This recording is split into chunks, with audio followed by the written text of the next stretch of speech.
Daros las gracias a todas y a todos por venir a esta presentación que es tan importante para esta editorial, y también dar las gracias y presentar, para que sepáis quiénes están aquí sentadas, que es Hanna Domínguez, que es la ilustradora no solo de esta cubierta, sino de todo el sello, Lola Rodríguez, que ha sido la traductora de las memorias, y Pamela Valenciano, que ha escrito el prólogo. ¿Vale? Después yo soy Alicia de la Fuente, que soy la editora, que también he hecho algo en el libro y está bien decirlo. Bueno, me gustaría empezar contando un poco cómo es Espinas, cómo es el sello y de qué forma Memorias de la Rosa se encarta en este sello. La editorial Espinas tiene una labor muy clara, que es responder a una pregunta. No me voy a extender mucho aquí, pero es responder a la pregunta de dónde estaban las autoras. ¿Por qué no habíamos leído escritoras? ¿Por qué las mujeres no teníamos referentes o nos faltaban muchos?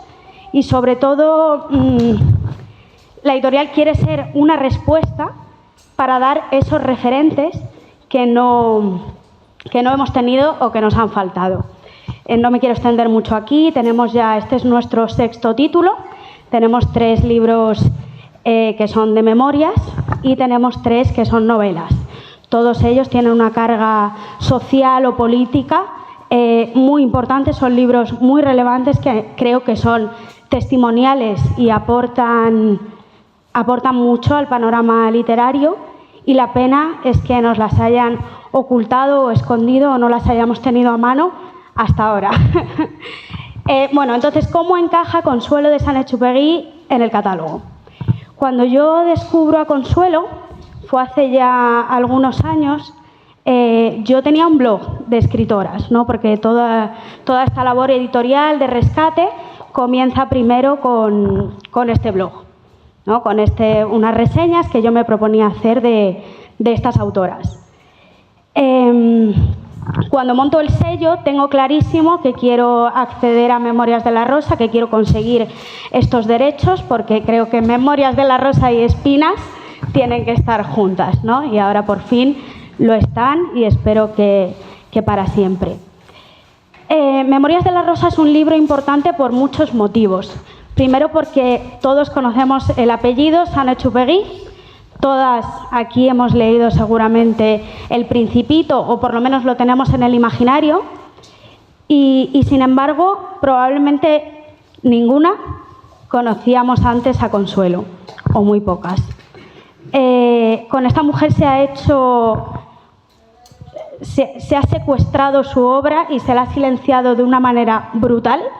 Es con la autora con la que más claro lo veo, precisamente por la fama del autor, ¿no? Y del Principito. Tiene una labor testimonial muy importante porque viene a reflejar algo que nos ha sucedido a las mujeres durante muchísimos años, que es sufrir el amor romántico y sufrir desde el mito de Penélope el tema de que las mujeres tenemos que esperar, ¿no? Esperar un regreso, esperar un gesto, esperar una palabra. Y bueno, me parece muy importante este testimonio, porque las mujeres tenemos que conocer estos referentes, tenemos que saber qué se ha hecho con nuestras escritoras, qué se ha hecho con las autoras, para que no nos hayan llegado. Ya me voy a callar. Quiero darle la palabra primero a Lola. Me gustaría comentar también que estemos aquí sentadas las 4 es una cosa maravillosa, porque ha habido mucha sinergia en este proyecto y en este libro concretamente, porque bueno, Hanna es ilustradora y además amiga mía desde hace muchos años. Trabajamos juntas en el diseño de la cubierta, que después os comentará un poquito más. Lola, además de la traductora y activista feminista de toda la vida, ¿no? Lleva toda la vida luchando por los derechos de las mujeres, es mi suegra. Lo he tenido que decir, es parte de mi familia. Y bueno, cuando yo empecé a plantearme a ver quién podía encargarse del prólogo, yo tenía muy claro que quería que fuese alguien que supiera lo que es realmente el maltrato psicológico, ¿no? lo que es la violencia psicológica y la violencia que no se ve, ¿no? Entonces, bueno, pues quién mejor que Pamela, que tenía, bueno, yo había visto varias veces el monólogo No solo duelen los golpes, y es que además se conjugó también que Pamela ha vivido 8 años en El Salvador y Consuelo es salvadoreña. Entonces creo que también podía aportar no solo esa visión, ¿no?, del amor romántico y de que no solo duelen los golpes, sino también de qué modo a Consuelo se la rebajó también por su condición de salvadoreña. Luego lo comentaremos. Y además, la sinergia no acaba aquí, sino que Lola y Pamela se conocían porque Lola es maestra y llevó a Pamela a hacer un monólogo en su escuela. Entonces, es como una concatenación de hechos seguidos que hacen de este proyecto, para mí, uno de los más especiales que creo que voy a hacer nunca con Espinas. Y me gustaría, como decía, empezar preguntándote a ti, Lola, como traductora de las memorias, los traductores y los correctores, como también le pasó a Consuelo, que en alguna ocasión se declara como coautora de la obra de Antoine, que eso también daría para un debate, ¿qué te ha parecido traducir estas memorias? ¿Qué ha supuesto para ti? ¿Qué te ha descubierto? ¿Qué has podido aprender? ¿O qué te ha aportado en general?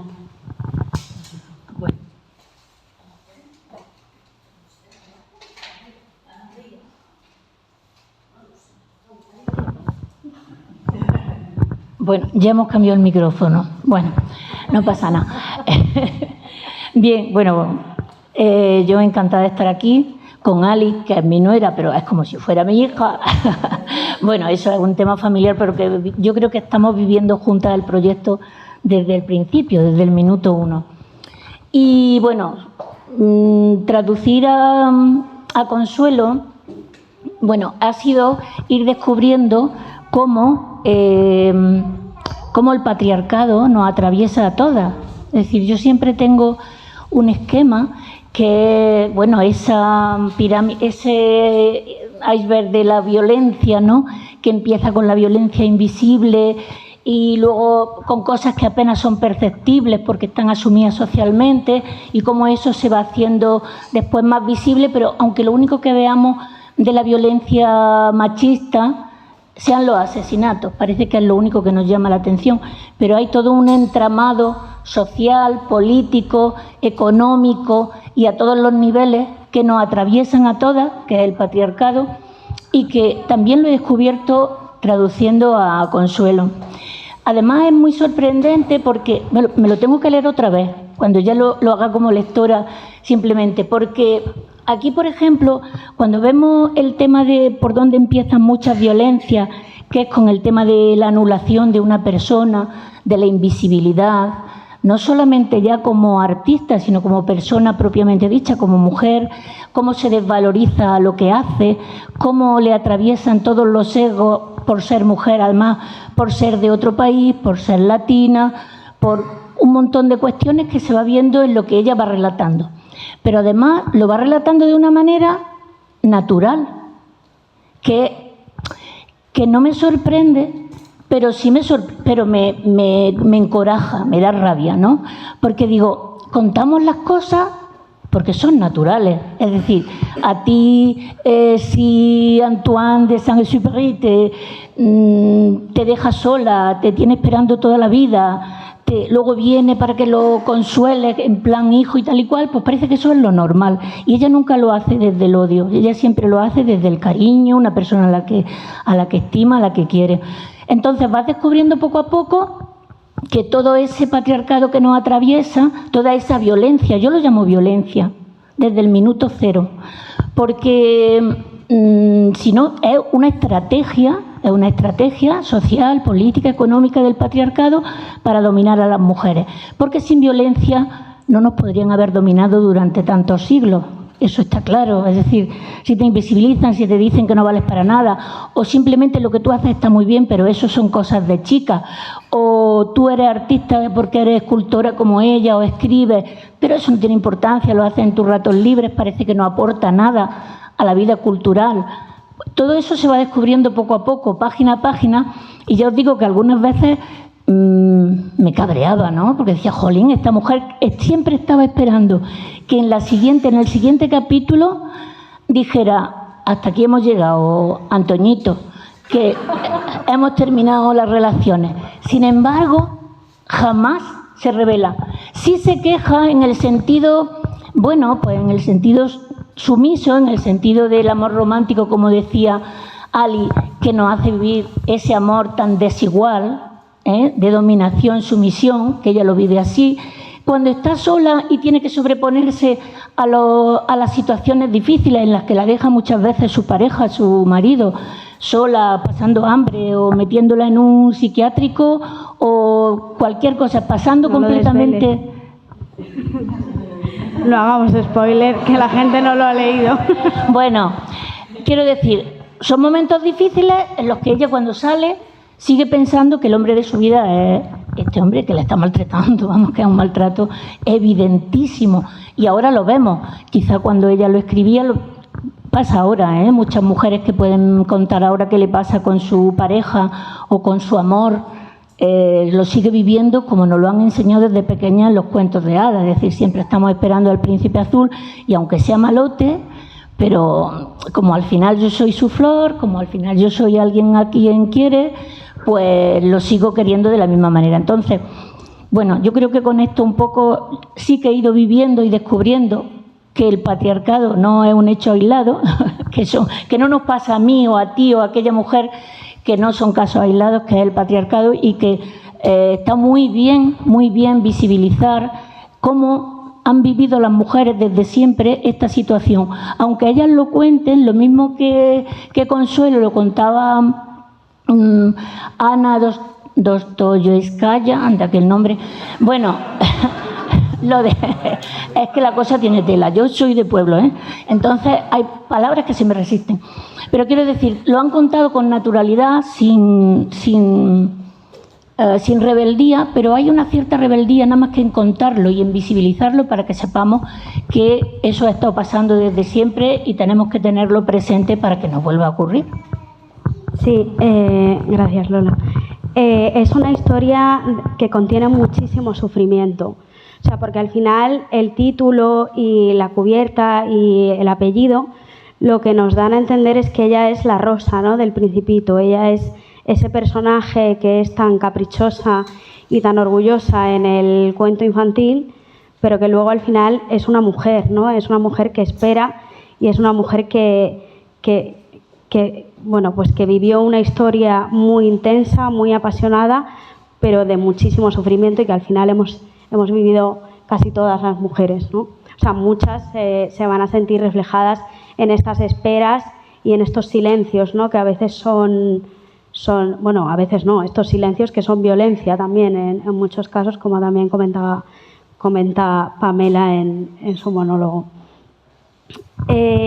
Me gustaría, bueno, deciros que igual os sorprende que os he comentado que Consuelo era del Salvador y sin embargo tenemos una traductora. Consuelo escribió sus memorias en francés, cosa que no deja de ser llamativa y me gustaría también, bueno, que ahora lo comentases, ¿qué te ha parecido esto? Y decir también que bueno, la Rosa del Principito, como él no llega a dedicarle el Principito a ella, habiéndola usado de personaje. Es algo de lo que se supone que él más tarde se va a arrepentir de no haberla mencionado en esa dedicatoria, se lo dedica a un amigo de él y al final no hay ninguna mención de Consuelo en ninguna de las historias que nos han contado, ni del príncipe ni del aviador, ¿no? Cuando se publicaron estas memorias fue póstumamente en el año 2000 en Francia y fue un problema y generó un conflicto entre el que había recibido la herencia de Consuelo, que era su secretario, su albacea, y la familia de Saint-Exupéry, porque claro, que se conociera esta historia, que se contase que el autor de ese libro tan bello quizá no era la mejor persona, ¿no? Bueno, y sin el quizá, suponía un problema, porque ese hombre es un héroe en Francia, es un héroe nacional. O sea, es el autor más leído de Francia, más traducido, y además murió en la Segunda Guerra Mundial, o sea, murió en una misión. Entonces, claro, es muy peliagudo contar la historia desde el otro lado y desmitificar, ¿no?, al genio. Yo creo que estas voces hay que escucharlas siempre, y aunque solo sea porque te interese la figura de Fyodor Dostoyevsky, que ha mencionado Lola, que también tenemos publicadas las memorias de la que fue su segunda mujer, o la figura de Antoine de Saint-Exupéry, siempre es necesario, porque nos va a aportar datos biográficos que quizá no conoceríamos de otra manera. Por ejemplo, sin destripar en el caso de Fyodor, pues sabemos que era un hombre muy celoso y muy agresivo con este tema, porque lo cuenta ella, no lo podía contar nadie más. Aquí pasa lo mismo, o sea, se cuentan cosas que solo se podían conocer desde la intimidad de la casa. Y bueno, me gustaría también, Pamela, que comentases un poco acerca de todo esto, de por qué crees a lo mejor que ella escribe en francés, por qué crees que no las publica y qué te ha hecho, que no las publicó en vida, y qué te ha hecho, o sea, qué reflexión te ha llevado a hacer, un poco sin desvelar todo el prólogo, pero sí que hacer una reflexión de qué te ha supuesto leer esto. Buenas tardes. Yo iba a leerme unas paginillas, ¿te acuerdas? Sí. No me da tiempo de leerme el libro entero. Iba a leerme unas páginas porque iba un poco desbordada con la nueva obra que estoy haciendo, y de repente me enganché y me fui con ella. Me fui a El Salvador, a los sitios que hablaba, que yo conozco, de los volcanes, de ciertas donde vivía, ¿no? Y me fui con ella luego en su viaje de contar de esa forma nada más bien contada y bien traducida, que llamamos poéticamente la tortura que vive. Es una tortura psicológica. Lo que vive esta mujer no es maltrato, es tortura de espera, ¿no? Que es lo que nos mantiene a las mujeres maltratadas al final, es la espera. Son muchas más cosas, pero la espera es la que te mantiene, va a cambiar, algún día me va a ver. Yo creo que esta tía pudo escribir en francés esto, primero porque en El Salvador, concretamente, uno de los países más machacados, el progresista de América por la guerrilla y tal, antes de eso, hay un complejo en El Salvador que no está, por ejemplo, en Guatemala o en Nicaragua. Lo digo, hablo con propiedad siendo blanca andaluza porque mi marido es salvadoreño, ¿vale? Y porque he vivido allí. No creáis que vengo aquí. La colonizadora, extractivismo colonial, según mi estudio, no. He parido a mi hijo allí, mis hijos son salvadoreños, ¿no? Y entonces convivo a diario con esa idiosincrasia salvadoreña del complejo que, como digo, en Guatemala no pasa. Guatemala es una identidad guatemalteca de la parte indígena, como de orgullo. Nicaragua, toda la parte sabrosona, ¿no? De somos nicaragüenses. En los hondureños también, ¿verdad? Pues los hondureños también se parecen al Salvador, pero El Salvador, como es más pequeño que Honduras, pues el complejo es más, ¿no? Y según su historia, que además en náhuatl, la parte pipil significa niño, porque El Salvador, ese chiquito como país, lo vean como el niño de Centroamérica, el país chiquito. El complejo que hay que cuando alguien sale del Salvador es porque busca un futuro mejor. Ya, que vos te fuiste, y qué chivo en Europa, ¿verdad? Y Europa es bonita, ¿no? Como esa cosa que Europa es más que aquí, eso le pasa a toda Latinoamérica con la colonización. Te imagino que ella, primero, no querría que se enteraran de su vida, si lo escribía en español, digamos, porque se iban a enterar. Y ahí había, como aparte de la vergüenza, me imagino, de mujer, de le estoy contando esto, el que no se enteren en mi país de lo que he vivido. Me da la intuición. ¿Por qué? Porque hay una cosa que le pasa a los salvadoreños, sobre todo cuando se van a Estados Unidos, que cuando llaman a la familia es ¿y qué tal? ¿Todo bien? Y están hechos mierda, limpiando casas, pero es todo bien y mandan dinero, las remesas, ¿no? Entonces como contar una parte bonita del viaje, pero no contar la verdad. Eso está mucho ahí, es un silencio ancestral también. Y para mí de verdad que escribir este prólogo me ha revuelto el tema de la espera, que es una de las preguntas que más me dicen los adolescentes y las adolescentes, de que ¿por qué no deja a mi novio antes? Una chica fuerte con 12 años, con toda la vida por delante, te enamoras de un tío que es el malo del parque, ¿por qué no? La base es la espera. Esperar que él un día cambie, él un día me mire, esperar que yo cambie también, porque si yo cambio, él va a cambiar, y todo ese ida y vuelta, ¿no? Que si yo me coloco, cuanto más amable sea, y que me sigue tocando, porque eso sigue pasando el día de hoy, que esperamos a que cambien. Ahora, por ejemplo, perdón que meta lo de la hora nueva, porque acabo de hacer un pase, entonces estoy así como... O sea, cuando una criatura denuncia abuso sexual, ¿no?, de parte de su padre, cuando lo verbaliza y la madre le lleva a que denuncie toda esta historia, que es de verdad el tuétano del patriarcado, es este. Pensamos que era la violencia machista, o sea, de una relación hetero, un hombre contra una mujer. De verdad puedo decir que cuando un hijo o una hija cuenta mi padre me pega o mi padre me toca, la madre le cree, entonces empieza el calvario de la denuncia, voy a este sitio, no me creen. Hay una espera eterna de años, donde no se soluciona nada, donde no pasa nada, porque parece que las mujeres siempre tenemos que esperar. Y como a las mujeres nos infantilizan, por tanto, por ende, las criaturas, que son como no, las criaturas también tienen que esperar. Y esperar que se haga justicia, saber cuándo no. Sí. Bueno, deciros que el prólogo de Pamela es bellísimo. O sea, yo cuando lo leí me sorprendió mucho porque se nota que has volcado ahí el alma, ¿no? en este prólogo. Me gustaría también preguntaros un poco si a las dos, si hay mucha gente que piensa que en este tipo de libros hay algún tipo de espíritu de revancha o de venganza. Sí.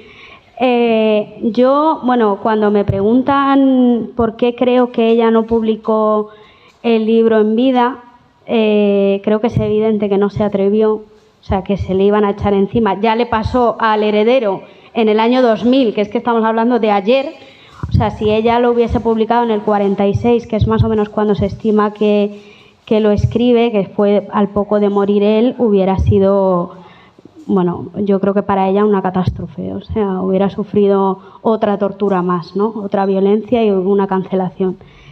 Entonces me gustaría que hablaseis un poco de qué valor testimonial creéis que tienen este tipo de historias, o sea, que pueden aportar a las lectoras hoy, al final.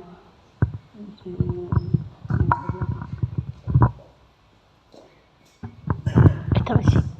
Bueno, yo creo que es fundamental visibilizar esto, visibilizar a la autora y visibilizar cómo han vivido lo que están contando, porque nadie lo puede contar como ella.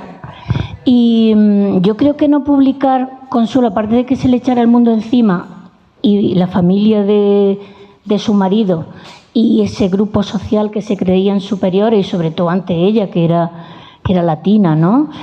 Creo que también muchas veces lo que vivimos las mujeres, lo que se vive en esa situación es un complejo de culpa.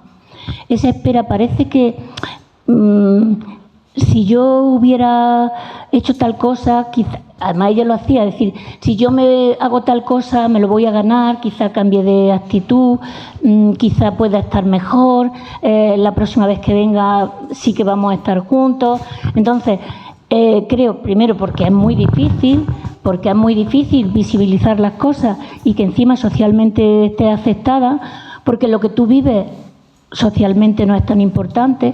Entonces, de ahí que creo que la importancia que tiene sacar a la luz estos textos, descubrir a estas mujeres que han escrito y que encima nos pongan sobre la mesa lo que ya somos capaces de destripar, digamos. Estamos pensando cuál ha sido el proceso por el que estamos donde estamos y cómo ahora somos capaces de desmembrar ese proceso patriarcal que nos ha llevado hasta donde estamos. Y por ahí podemos luchar, porque si no le ponemos nombre a las cosas, si no sabemos cómo se ha construido, si no sabemos qué tipo de violencias son las que ha habido, no podemos, si no le ponemos nombre y le ponemos cara, no podemos luchar contra ella. Entonces, para mí es fundamental que se visibilice, ¿no? En un proyecto como este, además. Pues que para generar relato de cambio tiene que ser desde la autobiografía también. O sea, desde cuento mi historia, porque la teoría está muy bonita y la gente la puede entender, pero somos nosotras con nuestras historias las que generamos relato y pensamiento y cambios profundos. Yo nunca jamás voy a desprestigiar la academia del movimiento feminista, creo que nos ha dado muchísimo, nos ha puesto palabras también muy concretas a lo que hemos vivido, pero sí he sentido que al revés, de nosotras hacia ellas, se había un reconocimiento, mirar hacia arriba de, joder, gracias por vuestro libro, gracias tal, pero que el relato venga desde abajo, desde la periferia, sí ha sido más infravalorado. Es como, pero tú qué vas a contar, tú poligonera. ¿Te pegaba a tu novio? ¿Cómo? No, como que eso no es científico. Y es ciencia que las mujeres contemos nuestras historias porque llevamos silenciadas muchísimo tiempo, escribamos mejor o peor, o hagamos teatro mejor o peor, hagamos un taller mejor o peor. Contar nuestras historias genera relatos que pone el espejo al resto. Y el resto se puede mirar. De la teoría nos puede tocar un clic aquí que hace, ah, sí, lo que ha dicho ella, sí. Pero ya cuando te pongo la emoción y la palabra, lo que mi cuerpo ha vivido, conecta con tu cuerpo y ahí se produce el cambio. Sí. Al final es hablar de la memoria común y de la memoria histórica de las mujeres y repararla, ¿no? También. O sea, yo creo que también hay un sentido de reparación con este rescate que sea, bueno, pues en su momento no te atreviste o no pudiste hacerlo, pero si lo dejaste escrito y si lo dejaste en herencia, yo creo que es evidente que es porque ella lo quería haber publicado o quería que saliera a la luz, porque si no lo destruyes. O sea, entonces, bueno, me gustaría también, supongo que habéis visto todas las cubiertas tan bonitas que tenemos, el diseño de colección, y quería también que Hanna comentase un poco, ya no solo esta cubierta, que al final a todos creo que nos ha recordado a otra, ¿no? Pero dándole más importancia quizá en este caso a la Rosa, que es la protagonista de esta historia. Pero me gustaría también que hablases de cómo ha sido el proceso de todas y por qué se eligieron, por ejemplo, el color blanco y todo esto. Vale, bueno, pues hola, yo soy Hanna Domínguez, soy la ilustradora y la editora, bueno, la editora no, editora es Sally, perdón. Soy la persona que ha hecho el diseño de todas las cubiertas. Y sí, es algo que se me olvida comentar siempre, y es cierto que es como una marca y un sello de identidad desde el minuto cero, desde la creación de la editorial.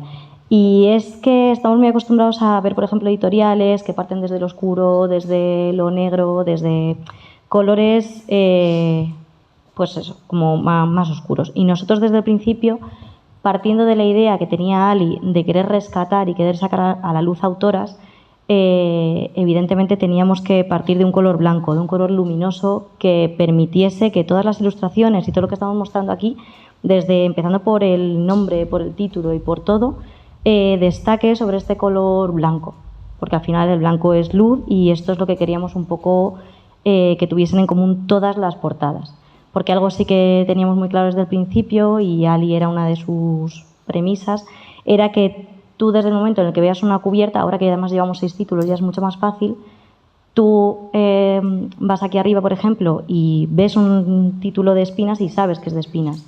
Y al final esto lo hemos conseguido pues a base de eso, de crear esta luminosidad que al final destaca sobre muchas portadas que hay arriba, que además, si vas ahora te fijas, están muy recargadas, son más oscuras, están más llenas de color en general, y nosotros queríamos que fuese luz, que todo fuese luz. Eso respecto a lo que viene siendo pues el diseño editorial en general. Luego, el diseño de esta portada en concreto, bueno, lo comenté hace poco también con Ali, que era una portada muy especial porque abarca 2 ámbitos. Uno es el ámbito... Bueno, voy a empezar porque cuando todos conocemos El Principito, como hemos dicho, o casi todo el mundo aquí, o casi todo el mundo lo ha leído. Y El Principito, quieras o no, siempre ha marcado a todo el mundo de alguna forma. También a lo mejor por estar sobrevalorado, y de estos libros que también te hacen decir que es verdad, o sea, tú ya vas predispuesta a que te guste porque te dicen que, o sea, a ver, además es muy bonito, también es verdad, pero que tampoco hay un escape a decir, pues no me gusta. Pero bueno, a mí me encantó. Y de pequeña me gustaba mucho cuando lo leí porque me gustaban mucho las ilustraciones que tenía dentro. Igual que hay mucha gente que le gusta el mensaje y le gusta todas las palabras que cuenta El Principito, pues a mí obviamente me calaron un montón las ilustraciones.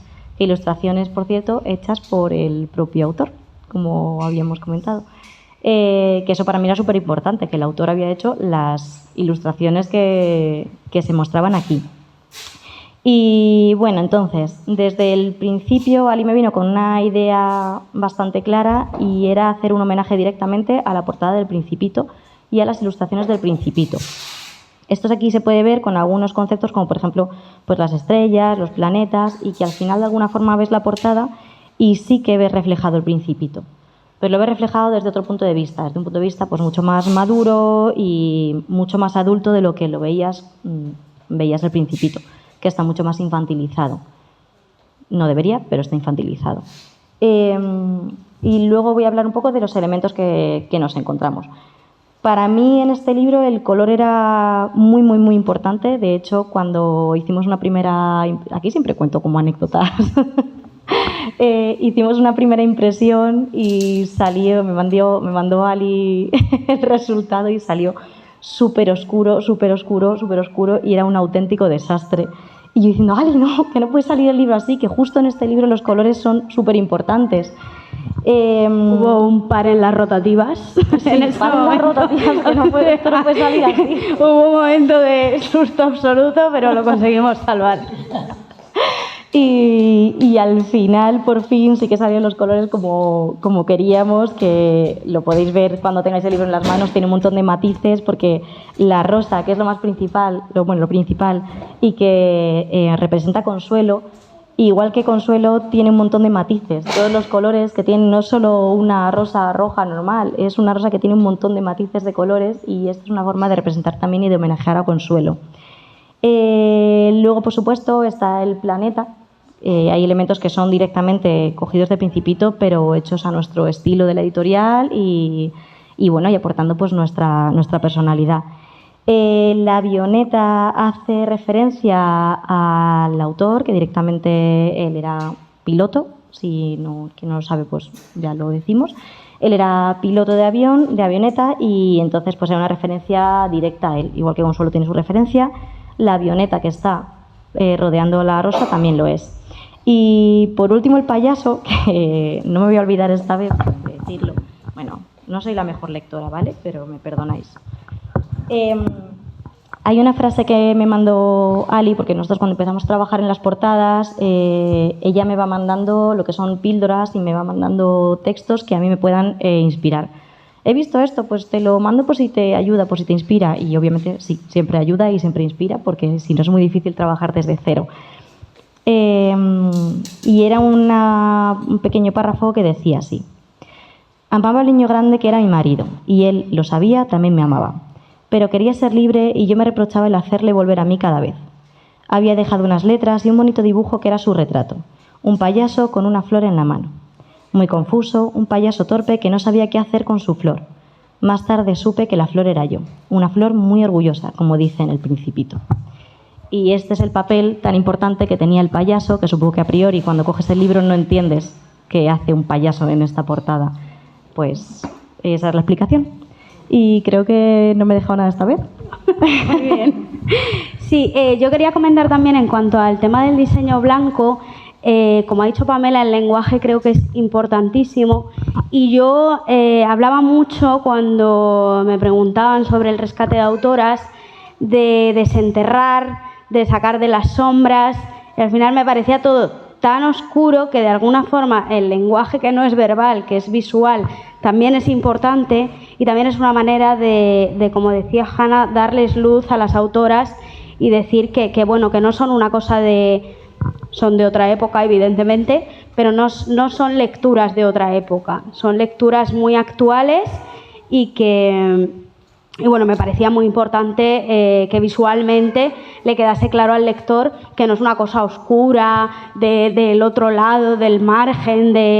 Luego cuando digo que me dedico a rescatar autoras, todo el mundo viene la palabra nicho también a comerse al sello, y es una cosa que tampoco me gusta porque creo que no es nicho. O sea, yo rescato autoras, pero son generalistas, o sea, se rescata de todo, ficción, no ficción, se rescata absolutamente a todo. Ahora mismo estamos trabajando además con una mujer que escribió cuentos, ¿vale? O sea que también queremos tocar otros palos. Y bueno, también en cuanto a la cubierta me parecía importantísimo sacar en primer plano a la rosa, además de por motivos obvios, el título, La rosa es Consuelo, como creo que ha quedado claro. Es porque ella en muchas ocasiones cuando él escribe o cuando él se va de viaje o se va a una misión, se va a repartir el correo, ¿no?, con la avioneta, ella dice que cuando él trabaja ella tiene que hacerse pequeña y literalmente dice: yo tenía que hacerme pequeña y tenía que vivir en sus bolsillos. Yo quiero de alguna manera decirle a Consuelo que la hemos hecho grande. Creo que es muy importante decir ahora es la rosa, ¿no? Es la rosa del Principito. Me parecía muy relevante rescatar esa cubierta tan reconocida por todas, porque ella le da esa importancia, ¿no?, a la obra de él. Y creo que es de justicia también. Y como hablaba antes, leí el otro día un artículo hablando, ya una anécdota, hablando de las autorías, y leí un artículo del 2017 donde se decía que le habían concedido por fin a Yoko Ono la coautoría de Imagine, ¿no?, que es la canción más famosa de John Lennon. John Lennon, ¿no?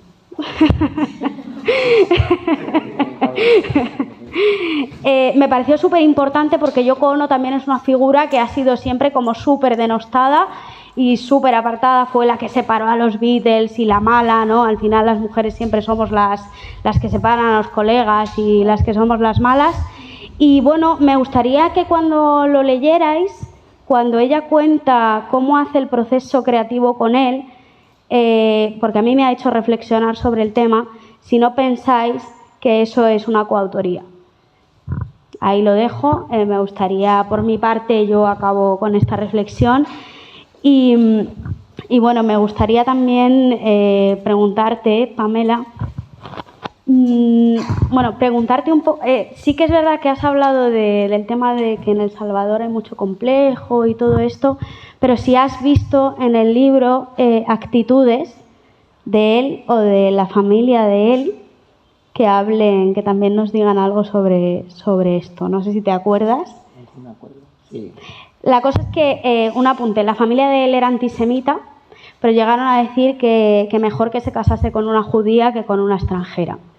Entonces, bueno, ella tuvo que capear muchísimos temporales. No sé si quieres hacer algún apunte a este respecto. O luego, bueno, también a todo el tema de que las mujeres hemos estado esperando desde Penélope, que comentaba antes, hasta Rapunzel. Son historias de amor, ¿no? Historias bonitas, y queremos reivindicarlas también como historias de mucho sufrimiento y mucha tristeza y muchísima violencia también. Bueno, como es de la época, dice, ay, pero es que en los años 40 a lo mejor las cosas eran así, ¿no? Qué lástima. A lo mejor la familia discriminaba porque eran otras épocas, pero hoy ya no hay racismo. Joder. Bueno, pues hoy sigue pasando lo mismo, o sea, como mi padre, que le tengo mi respeto, ¿no? Mientras que el muchacho te quiera, yo no soy racista, pero mientras que él te quiere, lo que pasa es que hace las cosas raras. No mal, raras, ¿no? Como, no sé, como esa cosa de la mirada, incluso, bueno, de mi amiga mía salvadoreña, que están de las parejas que somos interraciales, que somos salvadoreños y andaluces, que te cuentan anécdotas de la madre o el padre o la prima, que te sientes como muy en familia y tal, pero siempre hay un comentario respecto a, no, pero es que es la forma que tiene de hacer las cosas, es que es el tiempo, es que tarda mucho. O cuando está hablando, por ejemplo, que además me gusta mucho de Iván, me gustan muchas cosas de él, pero mantiene la manera de contar las cosas, como él es escritor también, pues entonces tiene todo. Pero cuando narra las cosas de una anécdota que te puede contar, lo que me atrapa es el tiempo que se toma para describirte un montón de cosas que yo pensé que era porque era escritor, pero es que luego empieza a mirar, mi amiga salvadoreña también hace eso. No, es que fíjate, mira, es que el lenguaje es así. Te voy a explicar, vea. Cuando a ti te voy a explicar, sentate mejor, ¿no? Bueno, te voy a explicar. La onda está así, va. Entonces vino aquel, puya, y de ahí y entonces aquel miró para allá, hace todo un relato que te vas viendo, y vas oyendo lo que te va contando. Entonces, claro que en la familia hay una bueno, la frase es como mi bestia extranjera, ¿no? Por eso como que eso aumenta más el complejo, y de verdad que me cerciora más que ella quisiera como que fuera en francés también para que no llegara, para que no... Como que, bueno, me gusta mucho cómo habla El Salvador, cómo se vincula, como he dicho antes, como imágenes, porque habla como, quiero ir como a mi país chiquito, ya que me meto en un bolsillo, me meto en mi país, ¿no? Los volcanes, y me meto ahí, me escondo ahí. Sí, mejor hay que con él. Sí. Bueno, me gustaría comentar también, perdón, se me acaba de ir. Vale. En la otra presentación que hicimos se generó un pequeño debate sobre, bueno, ella tiene su vida con él, ¿no? Y luego cuando él se va, ella de alguna forma también intenta hacer sus pequeñas cosas, ¿no? Ella también fue artista, fue escultora, además de ayudar a Antoine a escribir. Y bueno, ella también conoció a otros hombres, ¿no? Lo que pasa que él llegaba y le fastidiaba todo lo que ella había conseguido construir en ese tiempo, en cuestión de segundos, le decía, tomar por saco, te quiero. Y entonces ella se iba con él.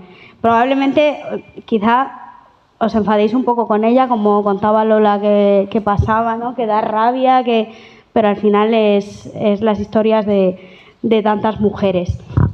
Y hablar un poco sobre eso, de si creéis que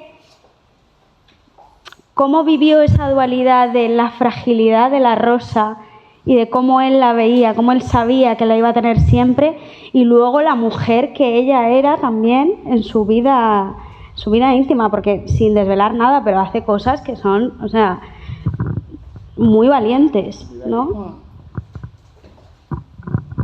Bueno, a ver, es que, a ver si yo voy a desvelar aquí alguna cosa, ¿no? Y me va a regañar ahora después. Voy a ver si hablo en general. Esto de la familia tiene sus cosas. Bueno, yo creo que ella es grande porque sabe hacer muchas cosas y tal. Lo que pasa es que esa frase de que se hacía pequeña cuando estaba él, parecía que el importante, el visible, el que todo el mundo...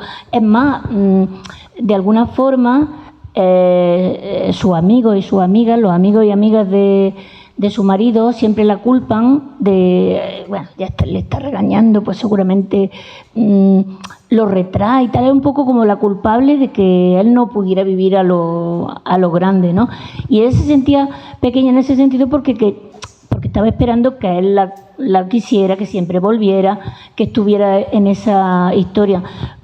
Y por eso hacía que no pudiera cuando estaba él, no hacía otra cosa que dedicarse a él. Es que no hacía nada más.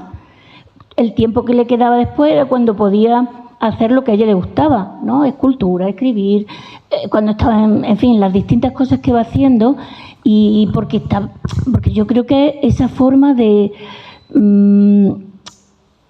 cuando a ti te menosprecian lo que haces y lo que vale es solamente el referente que tú tienes por encima, es muy difícil salir de ahí. Por eso es tan importante que leamos cómo lo vivió, ¿no?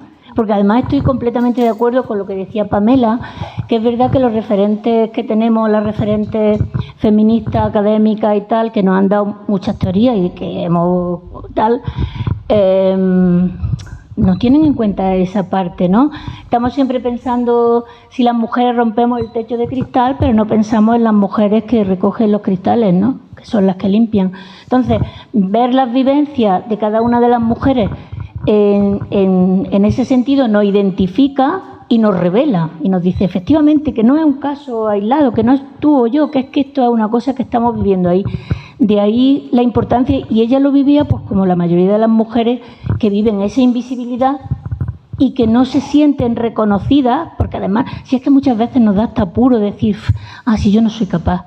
Es que las mujeres no son capaces de lanzarse. Oye, si es que tienes tantas cosas en contra, que es muy difícil lanzarte, porque ni siquiera la gente más cercana, en este caso su marido, que era una persona reconocida y tal, le iba a dar esa importancia. Entonces tú ¿cómo superas, cómo mejoras la autoestima cuando estás ahí? Pues entonces eso hace que te conformes con esa invisibilidad, aunque luego tengas la valentía de contarlo, que eso nos viene muy bien a todas ahora, ¿no? Y a todos.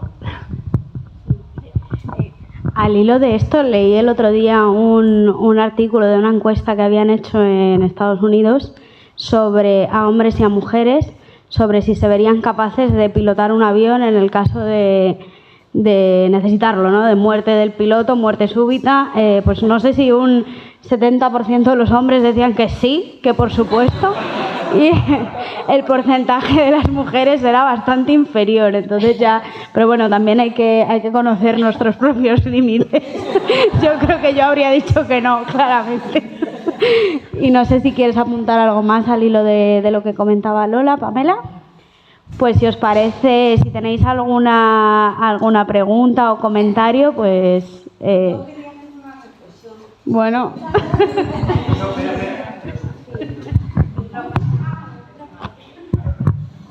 Sí, que quería decir que muchas veces las mujeres, por lo menos las de mi generación, hemos sido, y yo creo que las posteriores también, somos educadas para que nos guste el amor romántico y que nos guste el hombre que te adula, que te dice, pues yo qué sé, por ejemplo, no me gustan las mujeres, me gustas tú, y cosas así, o sea, cosas que que piensas tú que eso es el amor. De tu inocencia de juventud, y yo creo que eso es lo que te lleva luego a situaciones de maltrato muchas veces y a creerte cada vez menos. O sea, yo la situación de la protagonista, de Consuelo, yo creo que se da en muchas mujeres y no solamente de aquella época, sino de hoy en día también. Y bueno, porque claro, te pone ahí un mundo fascinante, un piloto que la conquista así nada más, o sea, es como el amor romántico de que es que no te puedes escapar de eso.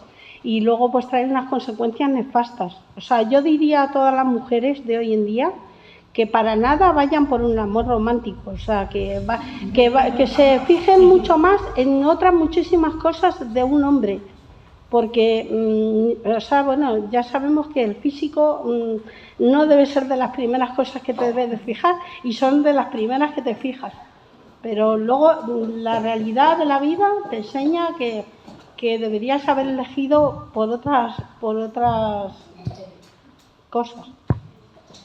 Bueno, pues yo estoy totalmente de acuerdo contigo, Nur, porque totalmente. Pero fíjate tú que hay que decir que eso no es casual. Eso es toda una estrategia de dominación que nos rodea. Es decir, a nosotras se nos educa para hacer un papel social, tener un rol.